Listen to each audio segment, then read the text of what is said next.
ಎಲ್ಲರ ಹತ್ರನೂ ಒಂದು ಅದ್ಭುತವಾದ ಐಡಿಯಾ ಇರುತ್ತೆ ಅಲ್ವಾ? ಆದ್ರೆ ಆ ಐಡಿಯಾನ ಒಂದು ಯಶಸ್ವಿ ಬಿಸ್ನೆಸ್ ಆಗಿ ಬದಲಾಯಿಸೋದಲೇಗೆ? ಇದು ಅಷ್ಟು ಸುಲಭದ ಮಾತಲ್ಲ. ಸರಿ ಬನ್ನಿ, ಇವತ್ತು ಆ ದೊಡ್ಡ ಕನಸನ್ನ ಒಂದು ಕಾರ್ಯರೂಪಕ್ಕೆ ತರೋ ಪ್ಲಾನ್ನ ಅತೀ ಮುಖ್ಯವಾದ ಒಂದು ಹಂತದ ಬಗ್ಗೆ ಮಾತಾಡೋಣ. ನೋಡಿ, ಬಹುಶಃ ಇದುವೇ ಪ್ರತಿಯೊಬ್ಬ ಉದ್ಯಮಿ ಅಥವಾ ಹೊಸದಾಗಿ ಏನಾದ್ರೂ ಶುರು ಮಾಡೋರು ತಲೆ ಕೆಡ್ಸ್ಕೊಳ್ಳೋ ಅತಿ ದೊಡ್ಡ ಪ್ರಶ್ನೆ. ಐಡಿಯಾ ಎಷ್ಟೇ ಅದ್ಭುತವಾಗಿರ್ಲಿ, ಅದಕ್ಕೆ ದುಡ್ಡು ಕೊಟ್ಟು ಕೊಂಡ್ಕೊಳ್ಳೋಕೆ ಜನ ಇಲ್ಲ ಅಂದ್ರೆ ಅದು ಕೇವಲ ಒಂದು ಐಡಿಯಾ ಆಗೇ ಉಳಿದ್ಬಿಡುತ್ತೆ. ಹಾಗಾದ್ರೆ ನಮ್ಮ ಗ್ರಾಹಕರು ನಿಜವಾಗ್ಲೂ ಎಲ್ಲಿದ್ದಾರೆ? ಎಷ್ಟು ಜನರಿದ್ದಾರೆ? ಈ ಎಲ್ಲಾ ಪ್ರಶ್ನೆಗಳಿಗೆ ಉತ್ತರ ಬೇಕು ಅಂದ್ರೆ ಮೊದ್ಲು ನಮಗೊಂದು ನಕ್ಷೆ ಬೇಕು. ಆ ನಕ್ಷೆನೇ TAM, SAM ಮತ್ತು SOM. ಇದೊಂದು ಫ್ರೇಮ್ವರ್ಕ್. ಈ ವಿಶಾಲವಾದ ಮಾರುಕಟ್ಟೆ ಅನ್ನೋ ಜಾಗದಲ್ಲಿ ನಮ್ಮ ದಾರಿಯನ್ನ ಸರಿಯಾಗಿ ಕಂಡಿಡಿಯೋಕೆ ಇದು ಸಹಾಯ ಮಾಡುತ್ತೆ. ಸರಿ, ನಮ್ಮ ನಕ್ಷೆಯಲ್ಲಿ ಮೊದಲನೇ ನಿಲ್ದಾಣಕ್ಕೆ ಹೋಗೋಣ. ಇಲ್ಲಿ ನಾವು ಎಕ್ದಮ್ ಝೂಮ್ ಔಟ್ ಮಾಡಿ ಸಾಧ್ಯವಾದಷ್ಟು ದೊಡ್ಡ ಚಿತ್ರಣವನ್ನ ನೋಡೋಣ. ಅಂದ್ರೆ ನಮ್ಮ ಐಡಿಯಾಗೆ ಇರೋ ಒಟ್ಟು ಮಾರುಕಟ್ಟೆ TAM ಬಗ್ಗೆ ತಿಳ್ಕೊಳ್ಳೋಣ. TAM ಅಂದ್ರೆ ಟೋಟಲ್ ಅಡ್ರೆಸ್ಸಬಲ್ ಮಾರ್ಕೆಟ್.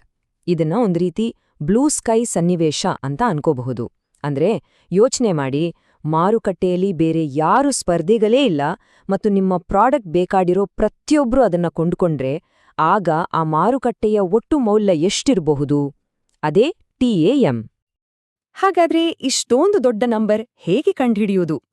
ಇದಕ್ಕೆ ಎರಡು ಮುಖ್ಯ ವಿಧಾನಗಳಿವೆ. ಒಂದು, ಟಾಪ್ ಡೌನ್, ಅಂದ್ರೆ ದೊಡ್ಡ ದೊಡ್ಡ ಗ್ಲೋಬಲ್ ಮಾರ್ಕೆಟ್ ರಿಪೋರ್ಟ್ಸ್ಗಳಿಂದ ಶುರು ಮಾಡಿ ಅದರಲ್ಲಿ ನಮ್ಮ ಪಾಲು ಎಷ್ಟು ಅಂತ ಲೆಕ್ಕ ಹಾಕೋದು. ಇನ್ನೊಂದು, ಬಾಟಮ್ ಅಪ್, ಅಂದ್ರೆ ನಮ್ಮ ಸಂಭಾವ್ಯ ಗ್ರಾಹಕರು ಎಷ್ಟು ಜನ, ಅವರು ಸರಾಸರಿ ಎಷ್ಟು ಖರ್ಚು ಮಾಡಬಹುದು ಅಂತ ಗುಣಿಸಿ ಲೆಕ್ಕ ಹಾಕೋದು. ಇದು ನಮ್ಮ ಐಡಿಯಾದ ಗರಿಷ್ಠ ಸಾಮರ್ಥ್ಯವನ್ನ ತೋರಿಸುತ್ತೆ. ಇಡೀ ಪ್ರಪಂಚವನ್ನೇ ಟಾರ್ಗೆಟ್ ಮಾಡೋದು ಪ್ರಾಕ್ಟಿಕಲ್ ಅಲ್ಲ ಅಲ್ವಾ? ಹಾಗಾಗಿ ನಮ್ಮ ನಕ್ಷೆಯಲ್ಲಿ ಈಗ ಸ್ವಲ್ಪ ಝೂಮ್ ಇನ್ ಮಾಡೋಣ. ನಾವು ನಿಜವಾಗ್ಲೂ ತಲುಪಬಹುದಾದ ಮಾರುಕಟ್ಟೆಯ ಭಾಗ ಯಾವುದು ಅಂದ್ರೆ ಸ್ಯಾಮ್ ಕಡೆಗೆ ಗಮನ ಹರಿಸೋಣ. ಸ್ಯಾಮ್ ಅಂದ್ರೆ ಸರ್ವಿಸಬಲ್ ಅವೈಲಬಲ್ ಮಾರ್ಕೆಟ್. ಇದು TAM ಅನ್ನೋ ದೊಡ್ಡ ಸಮುದ್ರದ ಒಂದು ಭಾಗ.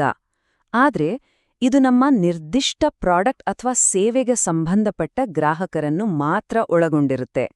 ಸಿಂಪಲ್ ಆಗಿ ಹೇಳೋದಾದ್ರೆ, ನಮ್ಮ ಬಿಸ್ನೆಸ್ ನಿಜವಾಗ್ಲೂ ಸೇವೆ ಸಲ್ಲಿಸಬಹುದಾದ ಮಾರುಕಟ್ಟೆಯೇ ಇದು. ಹಾಗಾದ್ರೆ ಈ ಸ್ಯಾಮ್ ಅನ್ನೋ ಗಡಿಗಳನ್ನ ಹೇಗೆ ಗುರುತಿಸೋದು? ಯೋಚನೆ ಮಾಡಿ. ನಮ್ಮ ಸೇವೆ ಒಂದು ನಗರಕ್ಕೆ ಮಾತ್ರನಾ ಅಥವಾ ಇಡೀ ದೇಶಕ್ಕ? ನಮ್ಮ ಗ್ರಾಹಕರು ಯಾರು?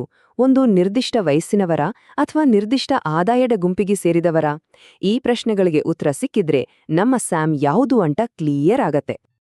ಈಗ ನಾವು ನಮ್ಮ ನಕ್ಷೆಯ ಅತಿ ನಿರ್ಣಾಯಕ ಹಂತಕ್ಕೆ ಬಂದಿದ್ದೇವೆ. TAM ಅಂದ್ರೆ ಇಡೀ ಆಕಾಶ, ಸ್ಯಾಮ್ ಅಂದ್ರೆ ನಾವು ಹಾರಬಹುದಾದ ಜಾಗ. ಆದ್ರೆ ನಾವು ಮೊದಲು ಟೇಕ್ ಆಫ್ ಆಗೋ ರನ್ವೇ ಯಾವುದು? ಅದೇ ನಮ್ಮ ವಾಸ್ತವಿಕ ಪಾಲು ಅಂದ್ರೆ SOM. SOM ಅಂದ್ರೆ ಸರ್ವಿಸಬಲ್ ಒಬ್ಟೇನೇಬಲ್ ಮಾರ್ಕೆಟ್. ಇಲ್ಲಿ ಒಬ್ಟೇನಬಲ್ ಅಂದ್ರೆ ಪಡೆಯಬಹುದಾದ ಅನ್ನೋ ಪದಾನೇ ಕಿಂಗ್. ನಮ್ಮ ಪ್ರತಿಸ್ಪರ್ಧಿಗಳು, ನಮ್ಮ ಹತ್ತಿರ ಇರೋ ದುಡ್ಡು, ನಮ್ಮ ತಂಡದ ಶಕ್ತಿ, ಇದೆಲ್ಲವನ್ನು ಗಮನದಲ್ಲಿಟ್ಕೊಂಡು ಮುಂದಿನ 1-2 ವರ್ಷಗಳಲ್ಲಿ ನಾವು ನಿಜವಾಗ್ಲೂ ಎಷ್ಟು ಮಾರುಕಟ್ಟೆಯನ್ನು ನಮ್ಮದಾಗಿಸ್ಕೋಬಹುದು ಅನ್ನೋದೇ SOM. ಲೆಕ್ಕ ಹಾಕ್ಬೇಕಾದ್ರೆ ನಾವು ರಿಯಾಲಿಟಿ ಚೆಕ್ ಮಾಡ್ಲೇಬೇಕು. ಮಾರ್ಕೆಟ್ನಲ್ಲಿ ಬೇರೆ ಯಾರಿದ್ದಾರೆ, ನಮ್ಮ ಹತ್ರ ಬಂಡವಾಳ ಎಷ್ಟಿದೆ, ನಮ್ ಟೀಮ್ ಎಷ್ಟು ದೊಡ್ಡದು, ನಮ್ಮ ಮಾರ್ಕೆಟಿಂಗ್ ಪ್ಲಾನ್ ಏನು? ಈ ಎಲ್ಲ ಕಠಿಣ ಪ್ರಶ್ನೆಗಳಿಗೆ ಉತ್ತರ ಸಿಕ್ಕಿದಾಗ ನಮ್ಮ ಮೊದಲ ಗುರಿ ಯಾವುದು ಅನ್ನೋದು ಸ್ಪಷ್ಟವಾಗುತ್ತೆ. ನಿಮಗೆ ಒಂದು ಪ್ಯಾಟರ್ನ್ ಗೊತ್ತಾಯ್ತಾ? ಇದೊಂದು ಫನಲ್ ತರ. ಅಗಲವಾದ ಟ್ಯಾಮಿಂದ ಶುರುವಾಗಿ ಅದನ್ನ ಸ್ಯಾಮ್ ಮೂಲಕ ಫಿಲ್ಟರ್ ಮಾಡಿ ಕೊನೆಗೆ ನಮ್ಮ ಫೋಕಸ್ ಪಾಯಿಂಟ್ ಆದ ಅತಿ ಚಿಕ್ಕದಾದ ಆದ್ರೆ ಅಷ್ಟೇ ಮುಖ್ಯವಾದ SOM ಮೇಲೆ ನಾವು ಗಮನ ಕೇಂದ್ರೀಕರಿಸ್ತೇವೆ. ಇದು ದೊಡ್ಡ ಕನಸನ್ನ ಒಂದು ರಿಯಲಿಸ್ಟಿಕ್ ಟಾರ್ಗೆಟ್ ಆಗಿ ಪರಿವರ್ತಿಸೋ ಪ್ರಕ್ರಿಯೆ. ಬನ್ನಿ, ಇದನ್ನ ಇನ್ನೊಂದು ಸಲ ಕ್ಲಿಯರ್ ಆಗಿ ನೋಡೋಣ. TAM ಅಂದ್ರೆ ನಮ್ಮ ಸಂಪೂರ್ಣ ವಿಶ್ವ, ಅದರ ಫೋಕಸ್ ಒಟ್ಟು ಸಂಭಾವ್ಯ ಬೇಡಿಕೆಯ ಮೇಲೆ. ಸ್ಯಾಮ್ ಅಂದ್ರೆ ನಾವು ತಲುಪಬಹುದಾದ ಒಂದು ಭಾಗ, ಇದು ನಮ್ಮ ನಿರ್ದಿಷ್ಟ ಗುರಿ ಮಾರುಕಟ್ಟೆ. ಮತ್ತು SOM ಅಂದ್ರೆ ನಮ್ಮ ವಾಸ್ತವಿಕ ಪಾಲು, ನಮ್ಮ ಆರಂಭಿಕ ಬಿಸ್ನೆಸ್ ಗೋಲ್. ನೋಡಿ, ಒಂದೊಂದೇ ಹಂತದಲ್ಲಿ ನಮ್ಮ ವ್ಯಾಪ್ತಿ ಮತ್ತು ಗಮನ ಎರಡೂ ಬದಲಾಗ್ತಾ ಹೋಗುತ್ತೆ. ಓಕೆ, ಈ ನಂಬರ್ಗಳೆಲ್ಲ ಸರಿ, ವ್ಯಾಖ್ಯಾನಗಳು ಅರ್ಥ ಆಯ್ತು. ಆದ್ರೆ ಇದರಿಂದ ಆಕ್ಷನ್ ಪ್ಲಾನ್ ಮಾಡೋದು ಹೇಗೆ? ಯಾಕಂದ್ರೆ ಇದು ಬರೀ ಲೆಕ್ಕಾಚಾರ ಅಷ್ಟೇ ಅಲ್ಲ, ಇದೊಂದು ಬಿಸ್ನೆಸ್ ಕಟ್ಟೋಕೆ ಬ್ಲೂ ಪ್ರಿಂಟ್ ಇದ್ದ ಹಾಗೆ. ಹಾಗಾದ್ರೆ ಈ ನಂಬರ್ಗಳಿಗೂ ನಮ್ಮ ಗೋ ಟು ಮಾರ್ಕೆಟ್ ಸ್ಟ್ರಾಟಜಿಗೂ ಏನು ಸಂಬಂಧ? ನಮ್ಮ SOM ನಮಗೆ ಸ್ಪಷ್ಟವಾಗಿ ಹೇಳುತ್ತೆ. ನಮ್ಮ ಮೊದಲ ಗ್ರಾಹಕರು ಯಾರು, ಅವರನ್ನ ತಲುಪೋದು ಹೇಗೆ, ಯಾವ ಮಾರ್ಕೆಟಿಂಗ್ ಚಾನೆಲ್ ಬಳಸಬೇಕು ಮತ್ತು ನಮ್ಮ ಸೇಲ್ಸ್ ಟೀಮ್ ಎಲ್ಲಿಗೆ ಹೋಗ್ಬೇಕು ಅಂತ. ಇದು ನಮ್ಮ ಸಂಪನ್ಮೂಲಗಳನ್ನ ಸರಿಯಾದ ಜಾಗದಲ್ಲಿ ಬಳಸೋಕೆ ಸಹಾಯ ಮಾಡುತ್ತೆ. ಒಂದು ವಿಷಯ ನೆನ್ಪಿಟ್ಟಿರಿ, ಇದೆಲ್ಲವೂ ಕೆಲವು ಊಹೆಗಳ ಅಂದ್ರೆ ಅಸಂಪ್ಷನ್ಗಳ ಮೇಲೆ ನಿಂತಿರೋದು.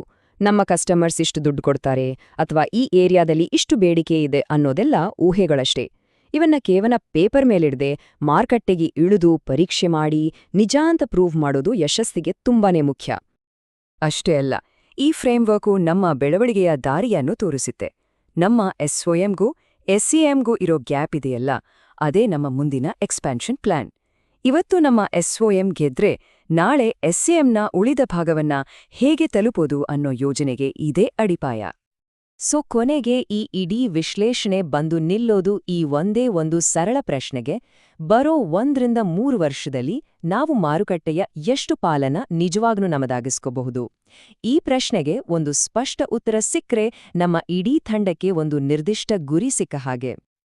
ಹೀಗ್ ನೋಡಿದ್ರೆ TM, SAM, SOM ಅನ್ನೋದು ಬರೀ ಅಕ್ಷರಗಳಲ್ಲ ಅಥವಾ ಇನ್ವೆಸ್ಟರ್ಗಳಿಗೆ ತೋರ್ಸೋ ನಂಬರ್ಗಳಲ್ಲ. ಇದೊಂದು ದೊಡ್ಡ ಐಡಿಯಾನ ನಂಬೋಕೆ ಆಗುವಂತ ಒಂದು ಬಿಸ್ನೆಸ್ ಪ್ಲಾನ್ ಆಗಿ ಬದಲಾಯಿಸೋ ಒಂದು ಮಾಸ್ಟರ್ ಕೀ. ಈಗ ನೋಡಿ, ಕೈಯಲ್ಲಿ ಒಂದು ನಕ್ಷೆ ಇದೆ, ದಾರಿನೂ ಗೊತ್ತಾಗಿದೆ. ಹಾಗಾದ್ರೆ ನಮ್ಮ ಮೊದಲ ಹೆಜ್ಜೆ ಎಲ್ಲಿಗೆ?